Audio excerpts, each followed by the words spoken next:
Welcome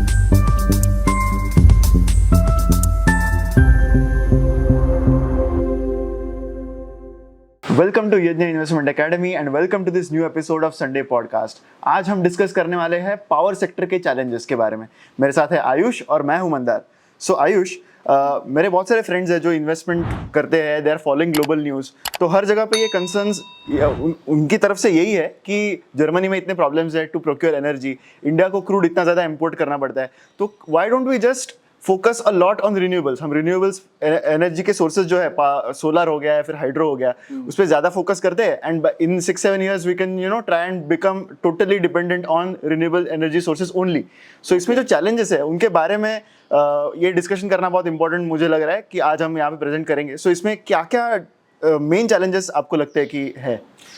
यहाँ पे मंदार हम जब देखें कि हमारा जो एग्जिस्टिंग इंफ्रास्ट्रक्चर है, पहले हम उसकी बात करते हैं। स्ट्रक्चर की यहाँ पे इंफ्रास्ट्रक्चर जो एग्जिस्टिंग थर्मल प्लांट से हो या गैस फायर प्लांट से हो, तो वो स्ट्रक्चर में already we are on a surplus basis. Okay. तो हमारे पास जो इंफ्रास्ट्रक्चर है जहाँ से एनर्जी ऑलरेडी आ रही है, इलेक्ट्रिसिटी एनर्जी यानी इलेक्ट्रिसिटी हम यहाँ पे जो बात करेंगे, तो वो ऑलरेडी हम सरप्लस में। तो आज जो बात हो रही है कि हमें पिवट करना है towards renewables, that is because हम लॉन्ग टर्म की सोच रहे हैं कि long term we don't want to depend, हमारी जो एनर्जी सिक्योरिटी है उसको भी हम ध्यान में रखते हुए, और प्लस डिपेंडेंसी जो बाहर के कोल या फिर इस कमोडिटीज पे है वो भी कम करके हम इंटरनली हम नेचुरल रिसोर्सेस और क्लाइमेट चेंज ये सब देखते हुए उनको पिवट करना है। So that is the reason why they are talking कि हम अभी रिन्यूएबल के तरफ हम ज्यादा जाएंगे। राइट। सो अगर हम चैलेंजेस की बात करें, फॉर एग्जांपल सोलर की बात करें, तो सोलर में जब जो मंथ्स जहाँ पर हीट नहीं होगी या फिर जो नॉन समर मंथ्स है, तो वहां पर यहाँ पर क्या चैलेंजेस हो सकते हैं? सो यहाँ पे जब रिन्यूएबल्स की बात करते हैं लोग एंड पीपल लाइक जैसे आपने बोला कि हम टोटली रिन्यूएबल्स की पे क्यों नहीं जाते हैं। सो एक है कि अगर रिन्यूएबल्स में आता है मेनली सोलर, हाइड्रो और विंड आ जाता है, तो सोलर अगर if we talk about north east जहाँ पे बहुत ज्यादा बारिश होती है, या फिर if we talk about you can say Rajasthan जहाँ पे पानी की थोड़ी कमतरता है, तो वहाँ पे हाइड्रो नहीं हो सकता है। तो जहाँ पे नॉर्थ ईस्ट में रेनी सीजन है वहाँ पे सोलर नहीं आ सकता है। तो इस तरीके से सीजनलिटी जो है while generating the power, that is a very big challenge which renewables में पोज हो रही है। राइट। एंड इवन जो टेक्नोलॉजी है, जो सेल्स होते थे, फोटोवोल्टाइक सेल्स जिनसे होता था, so even that is undergoing a lot of change, right? तो मतलब यहाँ पे टेक्नोलॉजी जो एडवांसमेंट है, तो ऑब्वियस है कि जहाँ जैसे जैसे टेक्नोलॉजी एडवांसमेंट होगी वैसे वैसे जो कॉस्ट ऑफ प्रोडक्शन है वो भी कहीं पे कम होगा। और ये जो सोलर मॉड्यूल्स है या फिर जो भी सोलर के इक्विपमेंट्स है, कहीं पे वो हम डिपेंडेंट है कोई दूसरे देश पे, तो वहां पे वो इंपोर्ट के वजह से जो एंटी डंपिंग ड्यूटीज होती है, तो वहां पे अभी हमारे कंपनीज वहां पे परफॉर्म कर रहे हैं बिकॉज एंटी डंपिंग ड्यूटीज है। बट अगर वो हम निकाल दे तो maybe even our domestic companies might feel the heat. तो यहाँ पे सर्वाइवल का ये कंपनीज का थोड़ा प्रॉब्लम हो सकता है। तो from the companies point of view ये तो हो गया, बट वाइल जनरेशन में क्या प्रॉब्लम आ सकता है, तो आप एग्जाम्पल लीजिए कि सब लोग ने यहाँ पे एक सोलर फार्म, एक हमारी सिटी में एक बड़ा सोलर फार्म आ गया है इंडस्ट्रियल एरिया में, and the industries are taking the solar energy, वो वहां से जनरेट करके वो खुद के जो डे टू डे प्रोडक्शन है वो वहां से वो मैनेज कर रहे हैं। बराबर। बट रात को अगर उनका 24 आवर्स चल रहा है वो प्लांट, तो रात को सोलर तो जनरेट नहीं होगा, लोड फैक्टर का इशू होगा। तो फिर वो कहाँ से जनरेट है, तो वो फिर वो जाएंगे ग्रिड के पास कि भाई हाँ अभी थर्मल पावर प्लांट है आपका, तो वहां से जनरेट है तो मैं वहां से लूंगा। बट प्रॉब्लम इसमें ये आएगा कि जो थर्मल पावर प्लांट है वो ऐसा नहीं होगा कि मैं रात को शुरू कर दूं। इट्स नॉट लाइक इन्वर्टर नहीं है वो, राइट। पावर प्लांट है, बहुत बड़ा प्रोसेस है to just reach the stage of generation, right. तो फिर वो पावर प्लांट में थोड़ी ना रात को शुरू कर दूंगा और फिर पूरी रात में थर्मल पावर प्लांट पे डिपेंड करूंगा, और फिर सुबह जब होती है तब मैं again I will switch back to solar. So इस पे ग्रिड पे भी प्रेशर आ जाता है कि भाई कहाँ से ये लोग जनरेट कर रहे हैं और कितना कंज्यूम कर रहे हैं, ये डिमांड सप्लाई का गैप है। So these are the kind of issues which normal renewable source से हमें मिल सकता है, राइट। क्योंकि रिन्यूएबल सोर्सेज की बातें बहुत टाइम से हो रही है। इवन अगर हम बात करें 20 इयर्स पहले की, तभी भी world was trying to move towards renewable. We are still trying to move towards a renewable source. And obviously ये challenges बहुत बड़े हैं because although technology improve हो रही है, but जो कुछ obvious challenges है with solar, with hydro, वो अभी भी we are trying to tackle them more. Right. So जब भी हम पावर की बात करते हैं तो सबसे बड़ा डिस्कशन हमेशा ये होता है कि discoms. So this is a big issue in India, जहाँ पर डिस्कॉम्स की जो फाइनेंशियल पोजीशन है that is not very good in most of the states in India. And इसकी वजह से जो इम्पैक्ट आ रहा है even on gencos, generating companies, वो भी काफ़ी ज़्यादा है. And this is becoming a hindrance to एक पिरामिड इफेक्ट आ रहा है उस पर, लाइक डोमिनो इफेक्ट आ रहा है इस पर. सो जो प्रॉब्लम्स डिस्कॉम्स को आ रहे हैं they are transferring to generating companies, and obviously ये सारे प्रॉब्लम्स जो है वो एक विशियस सर्कल में जा रहे हैं. सो अगर हम डिस्कॉम्स की बात करें तो यहाँ पे जो प्रॉब्लम्स बिगिन होते हैं राइट फ्रॉम हैविंग इनके जो अग्रीमेंट्स होते हैं वो बहुत लॉन्ग परचेसिंग अग्रीमेंट्स होते हैं विद जनरेटिंग कंपनीज जो मेनली थर्मल रिलेटेड होते हैं. सो यहाँ से ही प्रॉब्लम शुरुआत होती है राइट. तो यहाँ पे जब हम डिस्कॉम्स की बात करते हैं तो द इश्यूज आर, मतलब ये एक इशू की वजह से नहीं है कि या फिर दो इश्यूज की वजह से नहीं है जहाँ पे ये कंपनीज फेस कर रही है कि फाइनेंशियल कंडीशंस खराब है. तो यहाँ पे मैं थोड़ा ब्रीफ में आपको एक्सप्लेन करता हूँ कि एग्जैक्टली प्रॉब्लम क्या है. तो जब जनरेटिंग कंपनीज पावर जनरेट करती है तो वो लोग, उनके पास एक पीपीए एग्रीमेंट होता है जो पावर परचेस एग्रीमेंट होता है. तो वो power purchase agreement usually long term का रहता है, mid term to long term का रहता है कि आप 10 साल तक या 35 साल तक आप मेरे पास से ये रेट पे आप पावर खरीदोगे. करेक्ट. ठीक है. तो अब प्रॉब्लम क्या होता है कि डिस्कॉम्स आर एक्चुअली उनका रोल ये है कि आप सिटीज में जो माइक्रो ग्रिड्स होते हैं या फिर जो हमारे घर पे इलेक्ट्रिसिटी आती है, करेक्ट, तो discoms are the ones who distribute the electricity, और फिर we pay to the discoms and the discoms pay to the power generating companies. Correct. But problem ये आ रहा है कि कहीं पे स्टेट गवर्नमेंट्स के स्टेट डिस्कॉम्स है, अलग अलग स्टेट डिस्कॉम्स होते हैं, तो वो स्टेट डिस्कॉम्स ये पैसा जनरेटिंग कंपनीज को दे ही नहीं रहे. तो ये जो पैसा जो मतलब जो ड्यूज है, those dues now are around $14 billion. So US dollars यानी 1.1 lakh crore dollars, crore rupees, right. तो इतना पैसा अभी तक इनको देना बाकी है, राइट. तो पावर जनरेटिंग कंपनीज की कहीं पे इसकी वजह से हालत खराब हो जाती है. उनको जो पैसा आना है वो कहीं पे बहुत लेट आ रहा है, right. So we have a data यहाँ पे सर्टेन स्टेट्स है जैसे कि तेलंगाना है, तो उनके बहुत मतलब ऑलमोस्ट 9 to 12 months हो गए उन्होंने पैसा नहीं दिया नहीं है, तो इतने महीने से ड्यूज बाकी है. There are certain states like Gujarat जहाँ पे वो पैसा आ रहा है, सब कुछ ठीक से आ रहा है. तो Gujarat is one of the major producing electricity producing state, right. तो this is the kind of problems which discoms are facing, right. You know, and obviously यहाँ पर पॉलिटिकल इशू भी काफी बड़ा है. जो होता ही है, like there is a lot of thought that goes into कि वोट बैंक कैसे रिएक्ट करेगी. सो ये सारी चीजें तो होती है, although we will keep the political things out of this discussion. But coming to the point about the new electricity bill, so यहाँ पर बहुत सारे मेजर चेंजेस इंट्रोड्यूस किए जाने वाले. सो अगर हम इनकी बात करें तो यहाँ पे सबसे बड़ा change I think is the fact कि यहाँ पर customers will have an option to choose कि वो कहाँ से इलेक्ट्रिसिटी ले रहे हैं, right? So this will be the biggest change that will happen. So electricity bill में यहाँ पे major changes थोड़े बोल रही है गवर्नमेंट कि हमें ये changes लाने हैं, right? That are particularly focused कि अब consumer plus power generating companies जो है उनके ऊपर फोकस रहना चाहिए, क्योंकि पावर जनरेटिंग कंपनीज अगर उनकी हालत पतली होती गई, राइट, तो कहीं पे वो स्टॉप कर देंगे. जैसे कि मुंद्रा प्लांट्स में हुआ था, मुंद्रा के प्लांट्स में उन्होंने बोला कि हम प्लांट शुरू ही नहीं कर सकते बिकॉज हमें लॉसेस बहुत ज्यादा हो रहे हैं. बराबर. भाई उन्होंने प्लांट कम बंद कर दिया तो इलेक्ट्रिसिटी किसको नहीं मिलती है?